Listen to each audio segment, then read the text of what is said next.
Good morning. Please open your Bibles to Acts chapter 5, verses 33 to verse 42. Acts chapter 5, verses 33 to 42. These are the words of God. When they heard this, they were enraged and wanted to kill them. But a Pharisee in the council, named Gamaliel, a teacher of the law, held in honor by all the people, stood up and gave orders to put the men outside for a little while. And he said to them, "Men of Israel, take care what you are about to do with these men. For before these days, Theudas rose up, claiming to be somebody, and a number of men, about 400, joined him. He was killed, and all who followed him were dispersed and came to nothing. After him, Judas the Galilean rose up in the days of the census and drew away some of the people after him. He too perished, and all who followed him were scattered. So in the present case, I tell you, keep away from these men and let them alone. For if this plan or this undertaking is of man, it will fail. But if it is of God, you will not be able to overthrow them. You might even be found opposing God." So they took his advice. And when they had called in the apostles, they beat them and charged them not to speak in the name of Jesus, and let them go. Then they left the presence of the council, rejoicing that they were counted worthy to suffer dishonor for the name. And every day in the temple and from house to house, they did not cease teaching and preaching that the Christ is Jesus. Thanks be to God for His word. Now our text this morning greets us with violent passions of rage. The word enraged in this verse literally means to cut through with a saw. One commentary said that this word paints the image of a saw ripping through a wood, an act that is noisy, violent, and final. And when it is transferred to human emotion, it describes an interior laceration so severe that it erupts in uncontrolled fury. Unquote. Now that describes how the council or the Sanhedrin reacted when they heard the words of the Apostle Peter. But for this instance, their emotional laceration didn't end in uncontrollable fury. Rather, it proceeded to a more evil intent, which is to kill the apostles.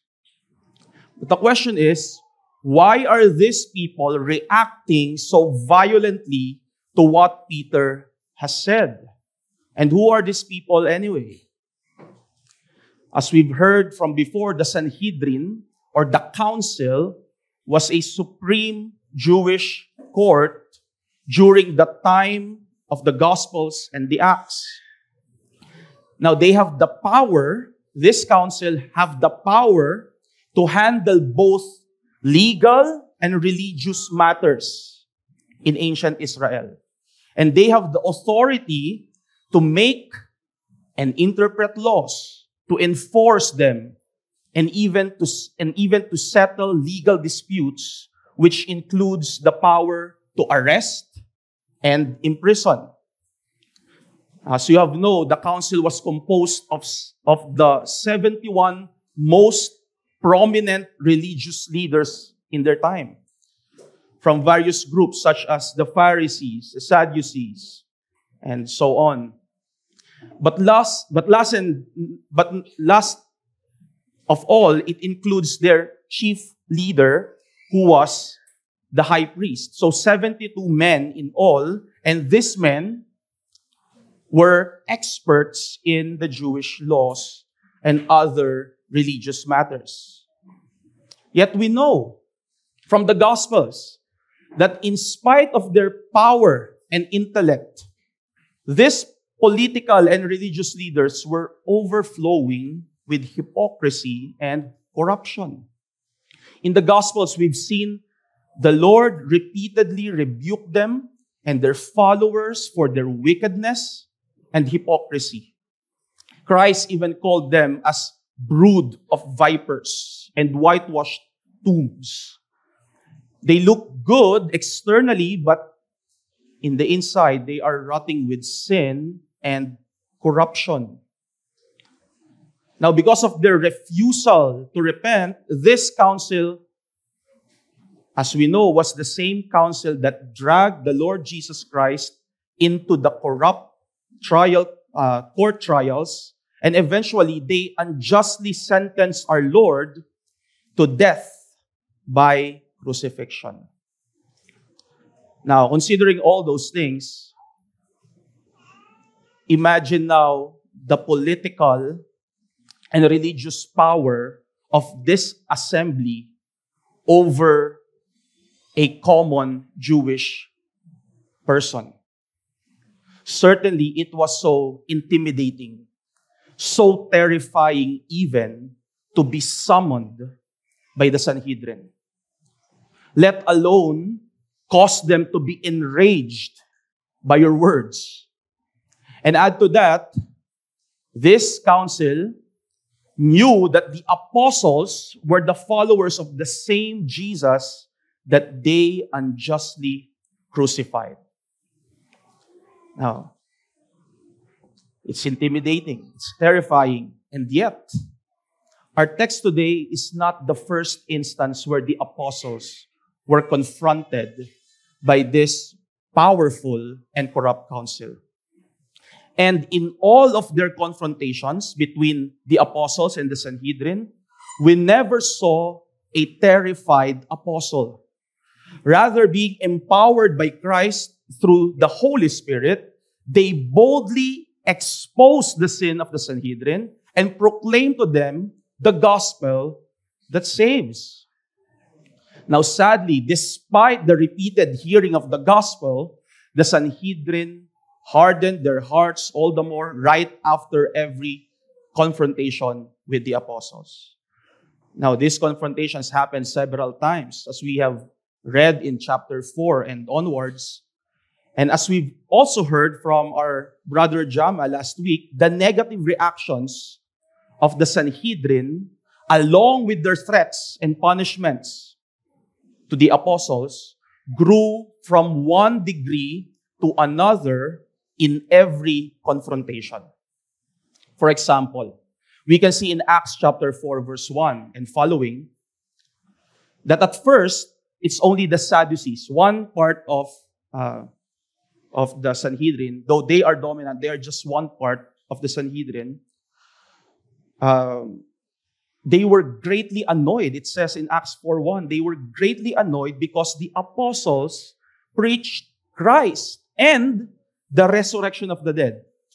Now, ito pong mga Sadducees, they don't believe in the resurrection of the dead.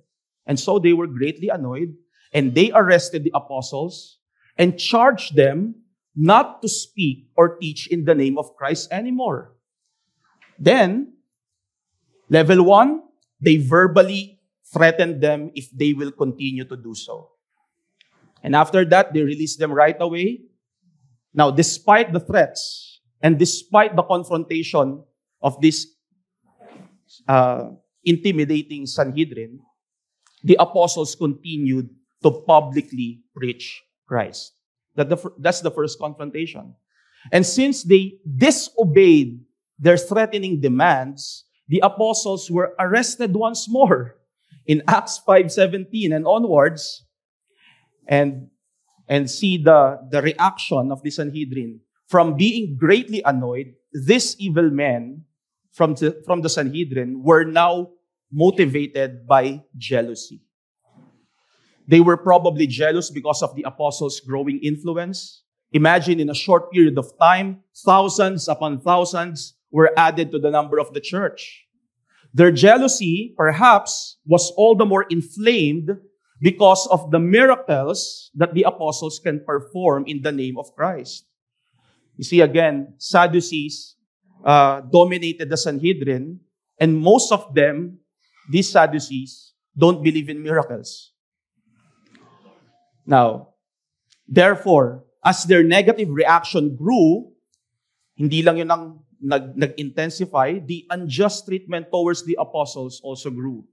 From mere verbal threats, now they are sentenced with actual imprisonment. Now, this was the imprisonment where the apostles were miraculously brought out by an angel of the Lord. And when they were set free, they didn't hide. Hindi sila nag-acto na parang mga wanted, no? Mga pugante. Rather, they publicly teach and preach at the temple. Publicly. Once more.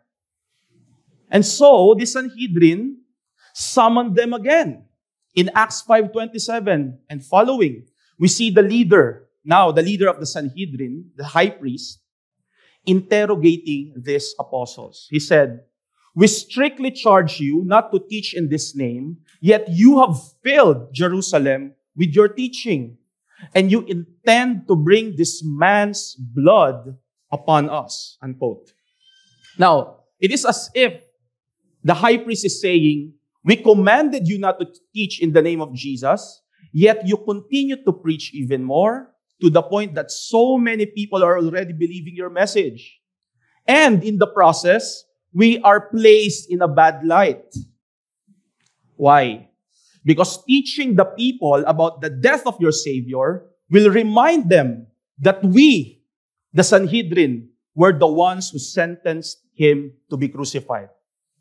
And teaching them about his resurrection will imply that he is not merely a man, but the God-man that he claimed to be. The God-man that is perfectly sinless, innocent, and holy.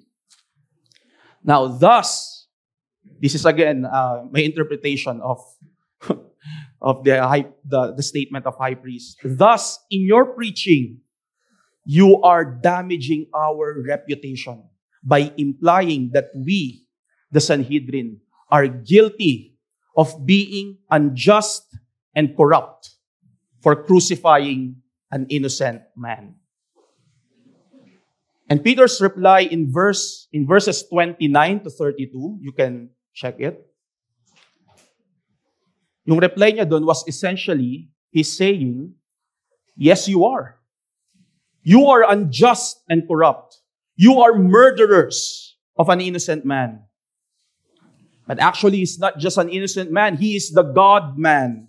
And he died not for his own sins, but for the sins of those who will put their faith in him alone for their salvation. The God of our fathers raised him up from the dead to show us all that he is without sin, and his sacrifice is sufficient for the forgiveness of sins. Peter added, we are witnesses of these things, and so is the Holy Spirit. Anong sinasabi niya? He's telling them, we are telling you the truth. We are ready to suffer and die for this truth concerning Christ, and God the Spirit is with us. Thus, we must obey the commands that our God has given rather than your man-made rules that goes against it. Now, hearing Peter proclaim the truth, that is the truth about their sins and wickedness, the truth about the person and work of Christ, which Peter claims to be the only and true way for them to receive forgiveness for their sins. This outpouring of truth after truth after truth caused the Sanhedrin to be enraged and to desire the death of these apostles.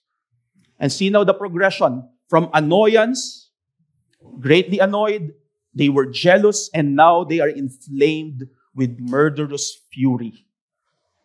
You see, there is danger, dear brethren, in telling the truth. And how about the unjust punishment of this Sanhedrin? Well, they grew from verbal threats to unjust imprisonment, and now to an intent to kill. An evil desire that even though, as we will see later, it will be restrained by one of them, it will nonetheless end up in the painful and shameful flogging of the apostles. Now, let's look at the apostles. If the hostility and unjust punishments of the Sanhedrin grew from bad to worse, how did that affect the boldness and faithfulness of the apostles? Did they spiral down from being discouraged and then they became anxious and eventually they abort their mission out of fear? Yun ba ang nangyari? No, by no means. Rather, every time that they were released from the Sanhedrin, they continued on with the public proclamation of the gospel, despite the council's threatening demands not to do so. And their faithfulness and boldness in preaching also grew from one degree to another. In the last few verses of our text, observe how their faithfulness and boldness were intensified. The physical flogging that was meant to shame them and discourage them to preach caused them to rejoice, because they see that their suffering were verification of their true allegiance and faithfulness in Christ. And did they stop preaching the gospel because of those threats, because of the physical pain caused by flogging? No. Verse 42 emphatically says, they did not cease teaching. They did not cease preaching that the Christ is Jesus. And they even preach all the more. Nung kailan, sa temple lang sila nagpipreach, but this time they are preaching from house to house every single day. Now, that kind of progressive perseverance is only possible because of the work and the leading of our Lord Jesus over His church. A work and leading that were applied through the ministry of the Holy Spirit. That kind of spiritual boldness that stands firm for the sake of Christ in the midst of threats, punishments, and persecutions cannot be and will never be attained by mere human effort or willpower.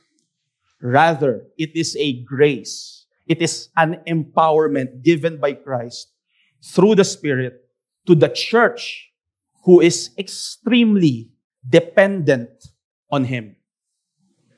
And when a church is so dependent to Christ for spiritual strength, they will be enabled to reject and even disobey any powerful authority that coerce them or force them to oppose the commands and especially the commission that were given to them by their Lord. At the same time, that church will also be enabled to joyfully and willingly suffer the consequences of their disobedience to man-made and sinful rules that obstruct them to be faithful to their Lord. Now, I'm not saying that we can disobey any laws or rules of any human institution just because we don't like them. Of course not. By no means. You see, the same Peter that says we must obey God rather than men is also the apostle that said in 1 Peter 2:13, be subject for the Lord's sake to every human institution. That means that generally speaking, when a human government or institution enforces civil rules and regulations na hindi naman nag-go against sa commands ng Scripture, then we are called to submit to such God-ordained authorities. But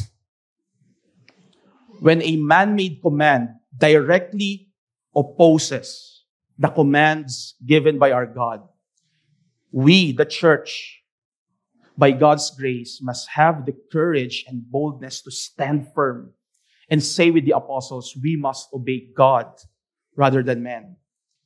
As an article in ligonier.org states, and I quote, Christians have the right, indeed, the God-given duty to disobey the state whenever the government forbids what the Lord commands or commands what the Lord forbids, unquote. And later, Lord willing, and hopefully we will see how to disobey in a godly way. But that statement from Ligonier is so true, especially when it is applied to our faithfulness to the Great Commission to preach the gospel and make disciples of all nations. And that's what we can see doon sa example ng mga apostles. When the Supreme Jewish Council of their time forced them to stop obeying the divine commission, the divine command to preach the gospel, these apostles courageously rejected and, in a sense, rebelled against those man-made and sinful demands. And by God's grace, they obeyed their sovereign Lord rather than sinful men. We are called to have the same kind of faithfulness and boldness when such situation arises. And as we depend on Christ for spiritual strength and wisdom, let us expect that God, the Holy Spirit, will also enable us to have the courage and boldness, the boldness that is needed in order to be faithful to Christ. And that leads us to our message. We, the church, must reject and even disobey any man-made rules that force us to go against our God-given mission. Now, we will examine this message using 2 points. In the first one, we will observe the certainty of oppositions and even persecutions as we seek to obey Christ. In our first point, raging rebellion. And later, in the last one, we will focus on how should we resist the man-made and sinful demands that go against God-given commands. In our second point, righteous rebellion.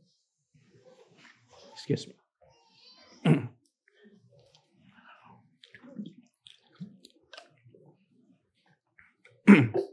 Now let us consider our first point, raging rebellion.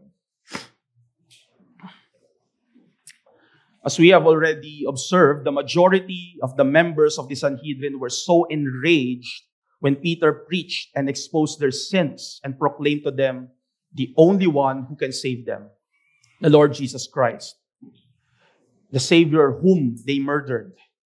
Now, another factor na posibleng nag-trigger sa kanilang rage was probably Peter's statement concerning the resurrection of Christ. It must be noted that the Sadducees, again, as we have said, they formed the majority of the Sanhedrin, more than the Pharisees. And tignan po natin kung anong sinabi sa Acts 23, verse 8. You can go there and check it. Acts 23, verse 8. Pinapakita dyan yung difference ng Sadducees at Pharisees. It says there that the Sadducees say that there is no resurrection, nor angel, nor spirit, but the Pharisees acknowledge them all.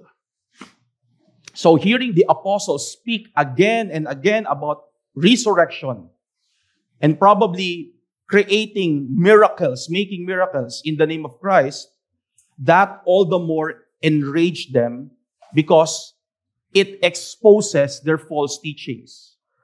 Now, hindi lang basta yung sin, the apostles exposes their sin, but this time they also exposed their false teachings. And yun ang reason why majority of them wanted to kill or murder the apostles.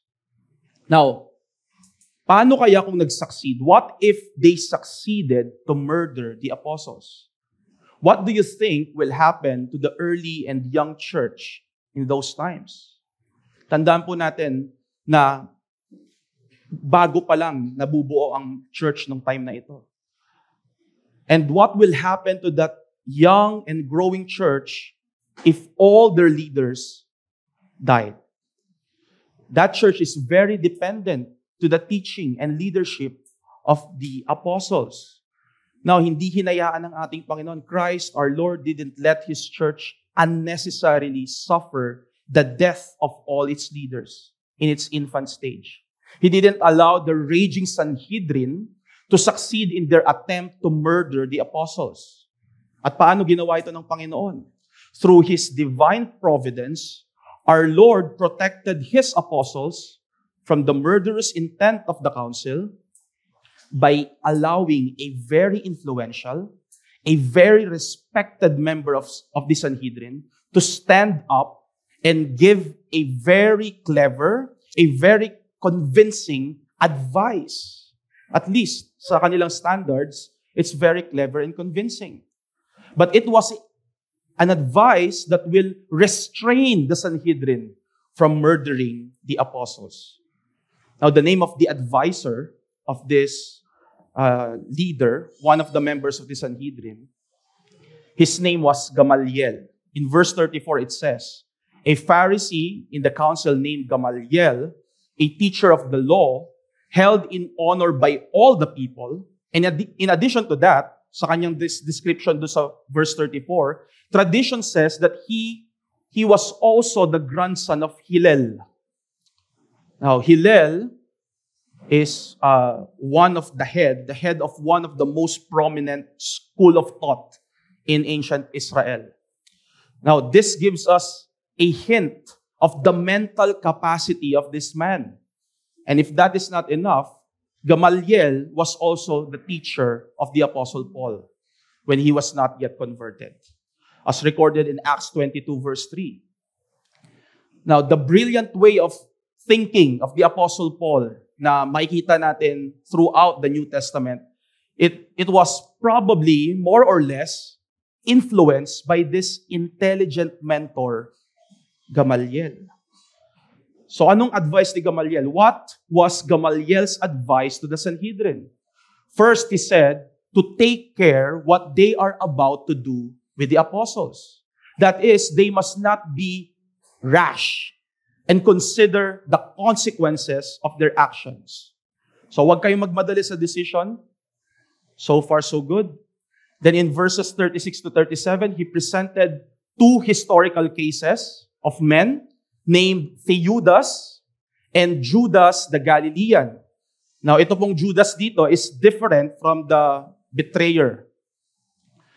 Now, these two men, they started revolutions against the Roman Empire. Some sources said that they even claimed to be the Jewish Messiah that will set Israel free from the Roman rule. Now, Gamaliel noted that they attracted a number of followers, but eventually they were killed, probably by the Roman Empire, and their followers were scattered. And in verse 38, Gamaliel implied that these historical cases were cautionary tales of man-made movements that were always bound to fail. That is his point.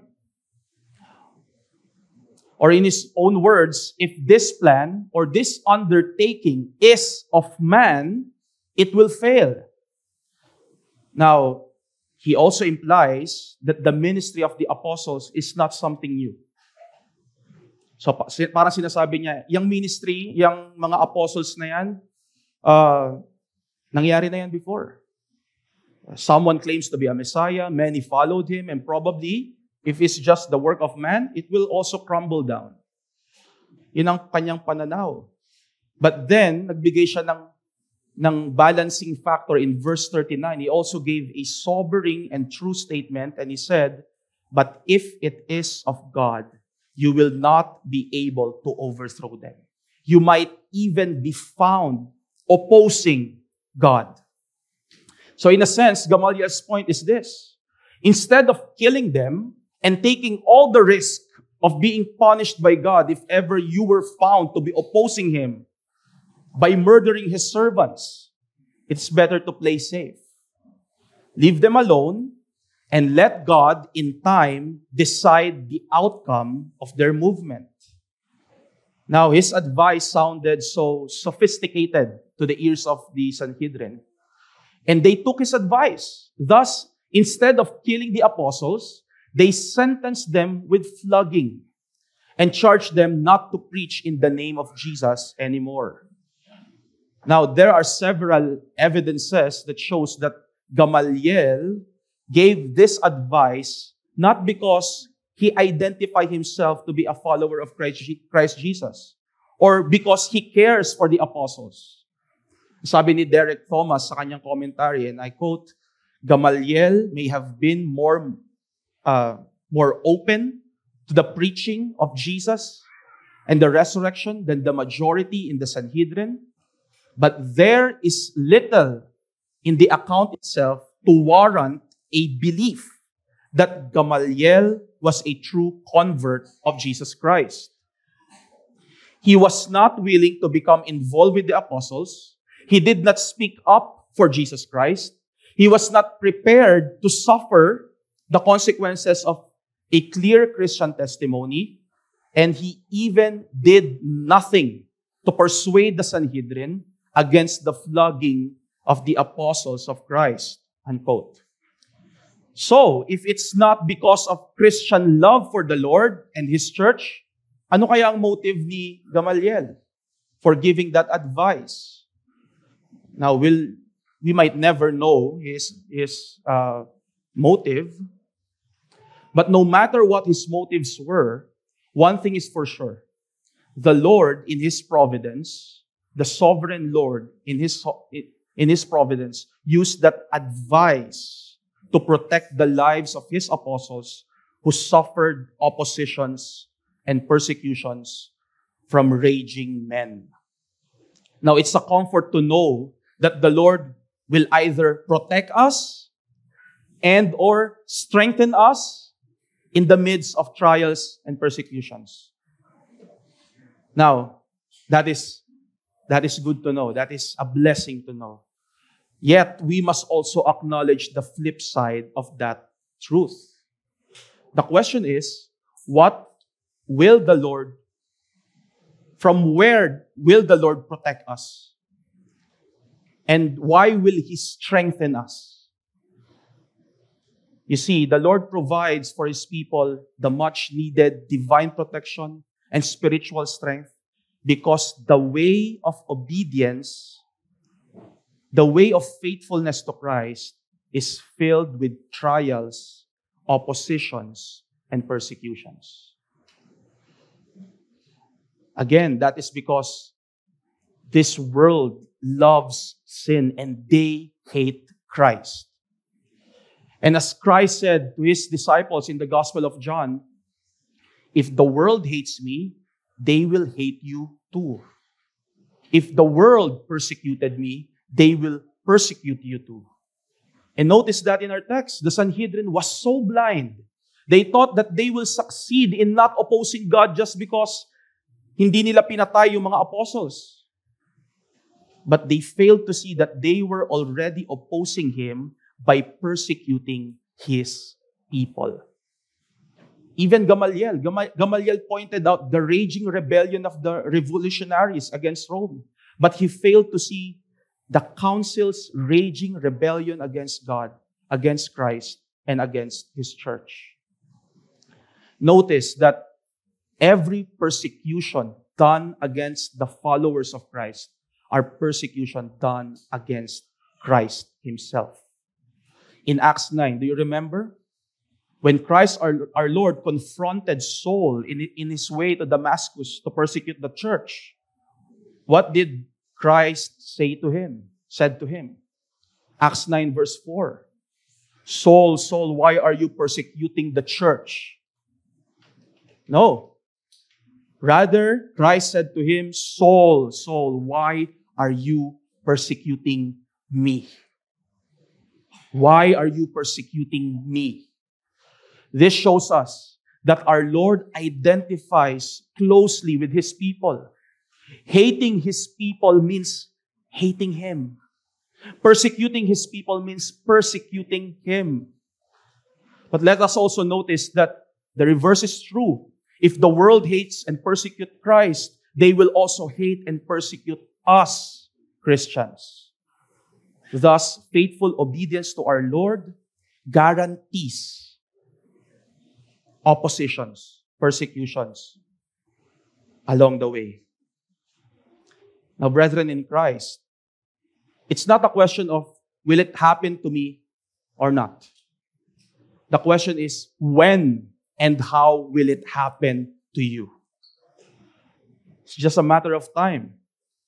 See what the apostles wrote to the churches concerning this matter. Iba't ibang apostles. Tignan natin kung anong sinabi nila sa mga churches. Paul said to Timothy in 2 Timothy 3:12, "Indeed, all who desire to live a godly life in Christ Jesus will be persecuted." Now, how about the Apostle John, who also suffered persecution from the Sanhedrin? Anong sabi niya sa kanyang congregation? 1 John 3, verse 13, he said, "Do not be surprised, brothers, that the world hates you." And finally, the Apostle Peter, who was greatly persecuted, who greatly endured persecution from the Sanhedrin. And now he is writing to a persecuted church. Anong kanyang sinulat para sa kanila? In 1 Peter 4:12 to 14, "Beloved, do not be surprised at the fiery trial when it comes upon you to test you, as though something strange were happening to you. But rejoice insofar as you share Christ's sufferings, that you may also rejoice and be glad when His glory is revealed.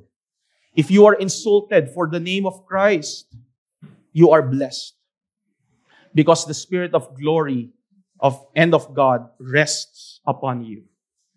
Now, all these apostles, Paul, John, Peter, taught their congregations to anticipate oppositions and persecutions as they seek to obey and be conformed to the image of Christ.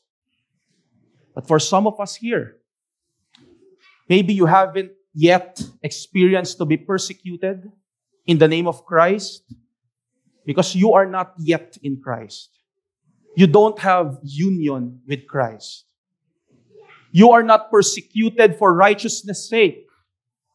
Hindi ka napapersecute because of your obedience to Christ, because you are still living in unrighteousness and sin, and you love it. And maybe like Gamaliel, you are so good at pointing out the rebellion of others, and yet you fail to see your own sinful rebellion against God. If that is you, my friend, know that the Lord is being patient with you even today. You can be saved from your sins. You can be saved from the impending wrath of God as the righteous judgment for your sins. Turn away from your sins and rebellion against God and run to Christ alone for the salvation of your soul. But for us, dear brethren, how about you, dear brethren? Do you seek to be conformed to the image of your Lord and Savior? He who was also persecuted and crucified for preaching the truth. He was crucified for living in holiness, in perfect holiness, so that we might be saved from our sins and be clothed with His righteousness. If yes, then hear what the Apostle Peter said. Beloved saints, beloved brothers and sisters, do not be surprised at the fiery trial. Do not be surprised when persecutions come, when it come upon you to test you, as though something strange were happening to you. Unfortunately, and most of the time, what we experience is the total opposite. When oppositions and persecutions come in our way, because of our obedience to Christ, we are so surprised. We are not used to it. It feels strange. Now, the truth is, most of us are not used to it. We are not used to trials and persecutions. Most of us are used to having all the convenience and comfort that this world has to offer. And worse, our hearts are so inclined to run after these comforts, these conveniences. We desire and we even expect them to be provided to us.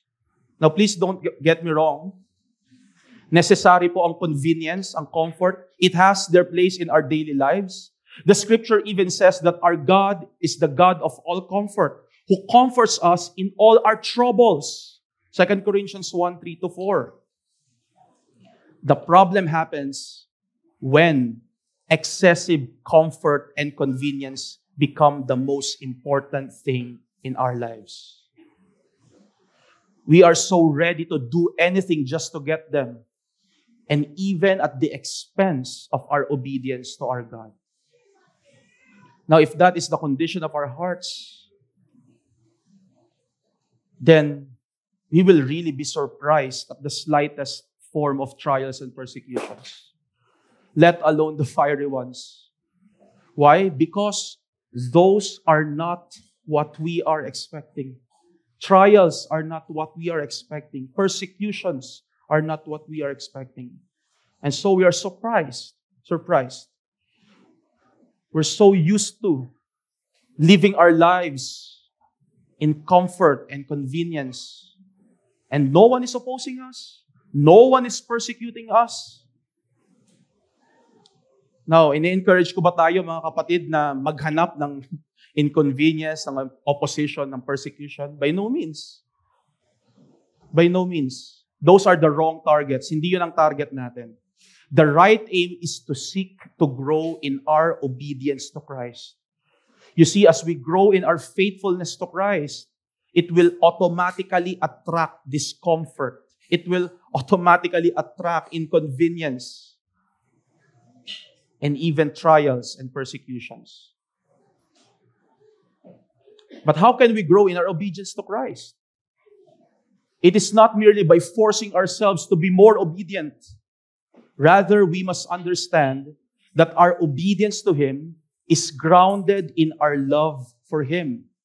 And our love for Him is grounded in His love for us.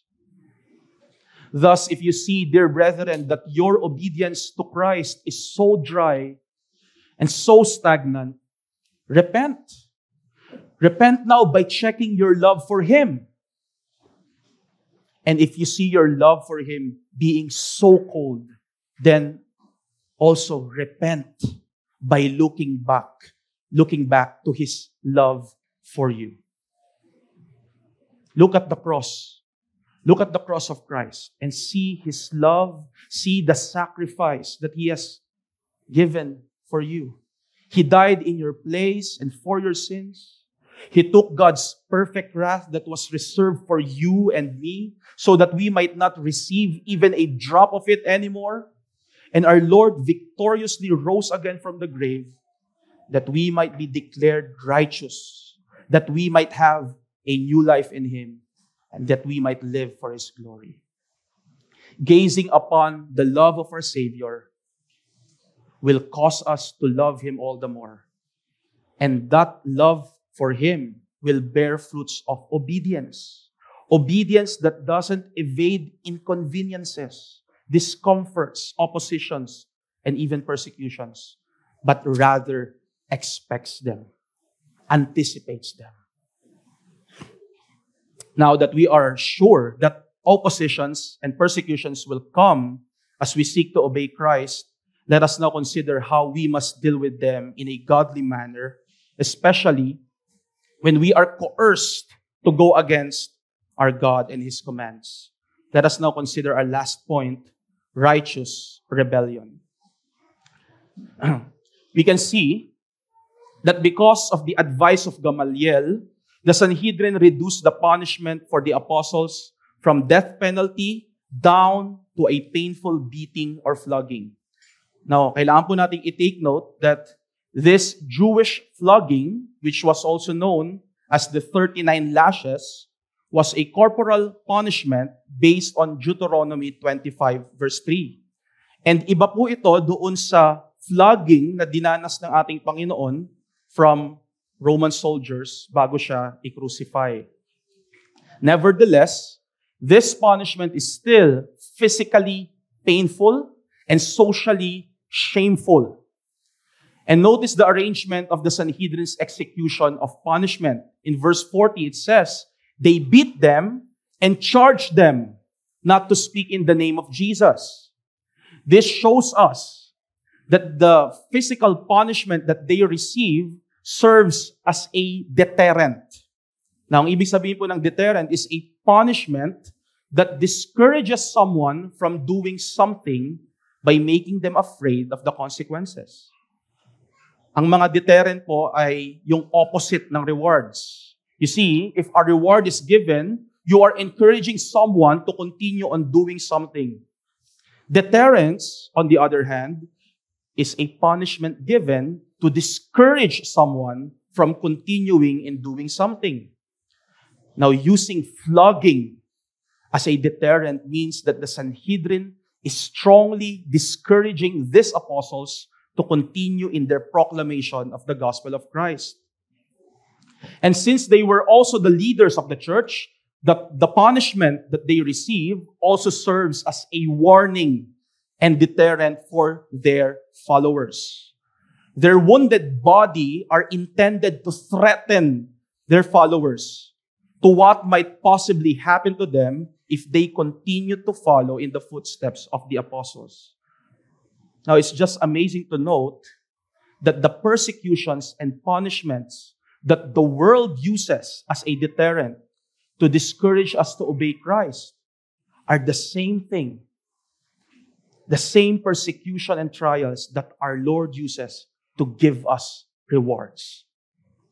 Matthew 5:10-12. Blessed are those who are persecuted for righteousness' sake, for theirs is the kingdom of heaven. Blessed are you when others revile you and persecute you and utter all kinds of evil against you, falsely on my account.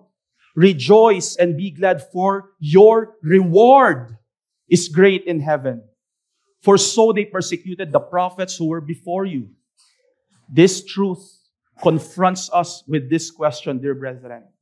How do we see the persecutions that we are receiving because of our obedience to Christ? Do we see them as deterrents or as means to be rewarded by our God? You see, as for the apostles, they did not only see the persecution as means to be rewarded by God. More than that, they see their persecutions as already a reward itself. Or as it was said in verse 41, then they left the presence of the council, rejoicing that they were counted worthy to suffer dishonor for the name. Now, what does that mean? That is, they see their suffering, their physical suffering for the name of Christ as a stamp of approval from God that confirms that they are His people. You are my people. And in that they rejoice. It has the same idea as what Paul said in Romans 8 verse 17. If we are children of God, then heirs. Heirs of God and fellow heirs with Christ, provided we suffer with Him in order that we may also be glorified with Him. You see, suffering for Christ's sake affirms that we belong to the family of God. And in that, we must rejoice. Now, out of their joy in the Lord, see what happened next. In verse 42, it says, every day in the temple and from house to house, they did not cease teaching and preaching that the Christ is Jesus. See, that joy fuels their obedience. Imagine for a while these apostles. Their bodies were probably still full of blood because of the beatings that they received. They are full of wounds. Now, imagine, may pumakyat ditong preacher, ang daming sugat. You see, ang sabi ng mga commentators, hindi gwapo itong mga apostles. Maraming bangas ang mukha, maraming sugat, posibleng bungal yung mga bibig nila because of the persecutions that they receive. And yet, you see these men beaming with joy in the Lord.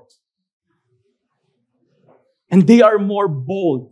They are more passionate than ever in the proclamation of the gospel. And they did that despite the opposition.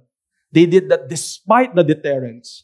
They did that despite the death threats. And despite the repeated demands of the sinful Sanhedrin that they must already stop on preaching in the name of Christ. This shows us that there will be those times that our obedience to Christ will require us to resist and, in a sense, righteously rebel. Sanctified rebellion.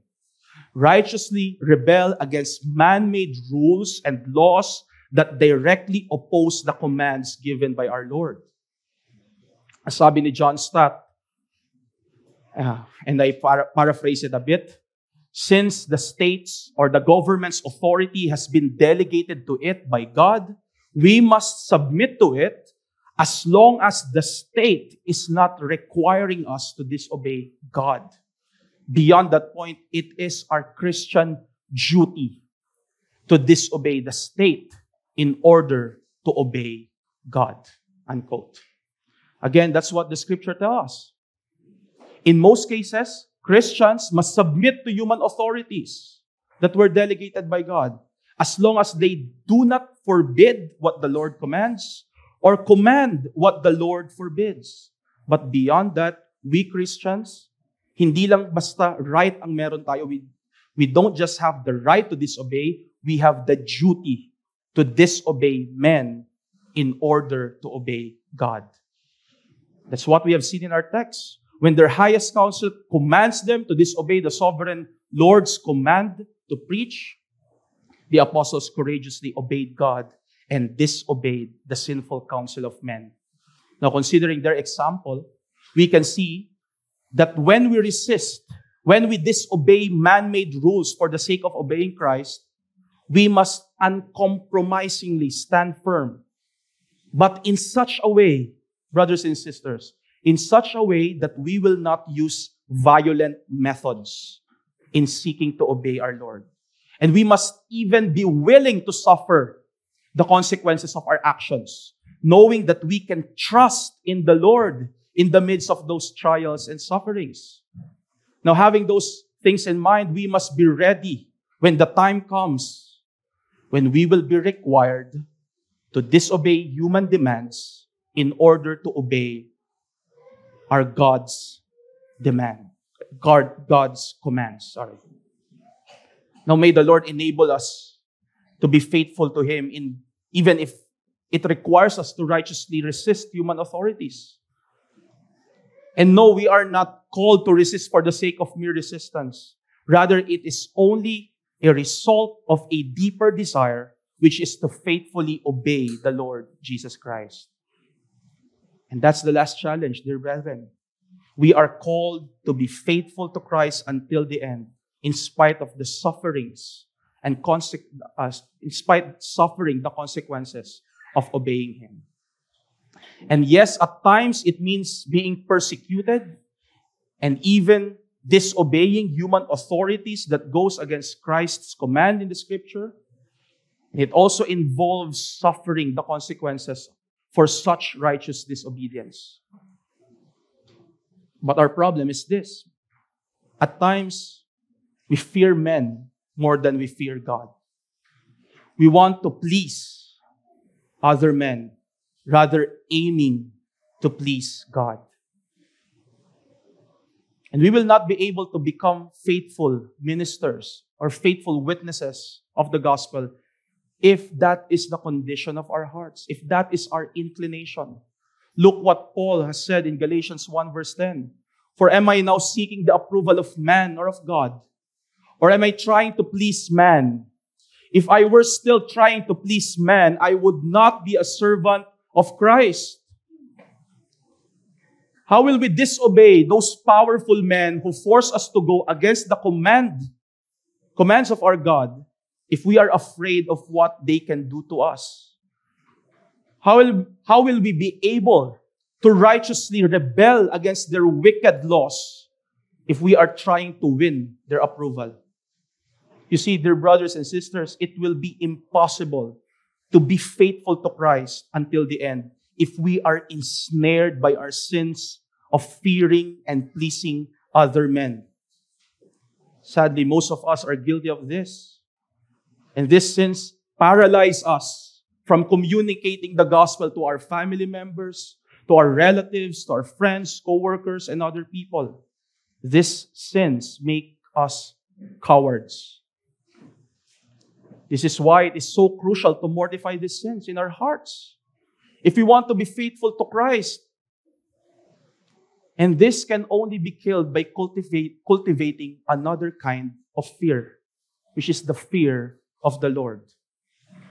The fear of the Lord, which is defined in one source as a deep reverence, awe, and profound respect for God's power, authority, and holiness, rather than being terrified of Him, unquote. This cultivation of deep reverence for God causes us to seek His approval more than anyone else. Thus, cultivating the fear of the Lord repels the desire to please men or to fear men.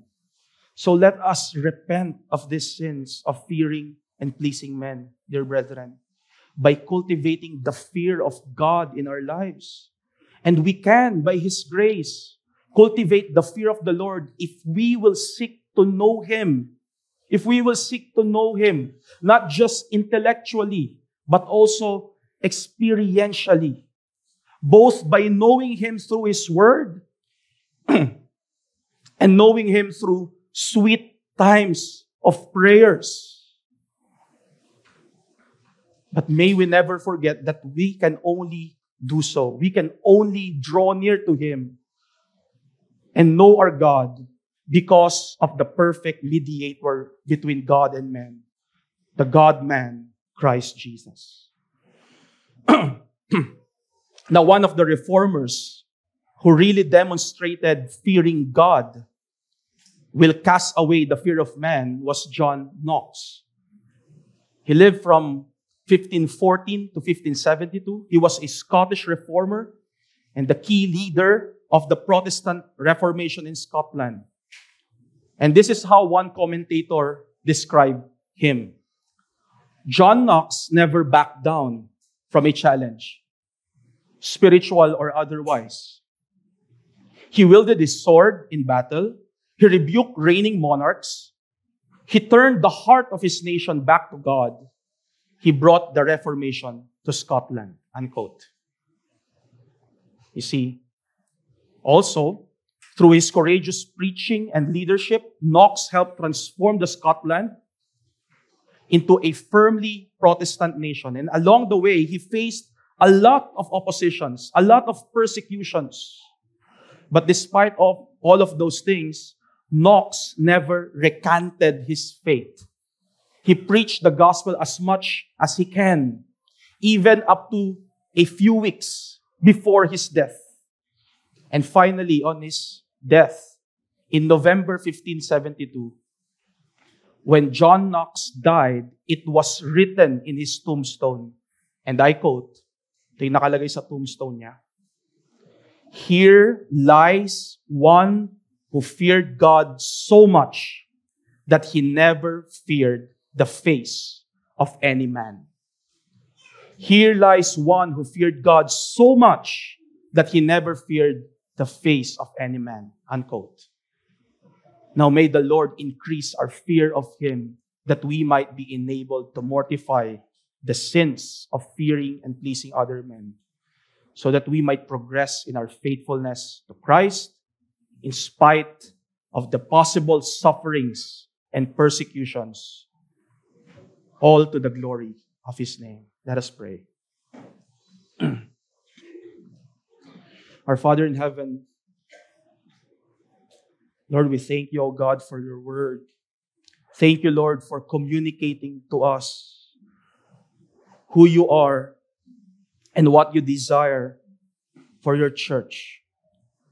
And Lord, we acknowledge that this is a great challenge for us, a great challenge to obey Christ, to be faithful till the end.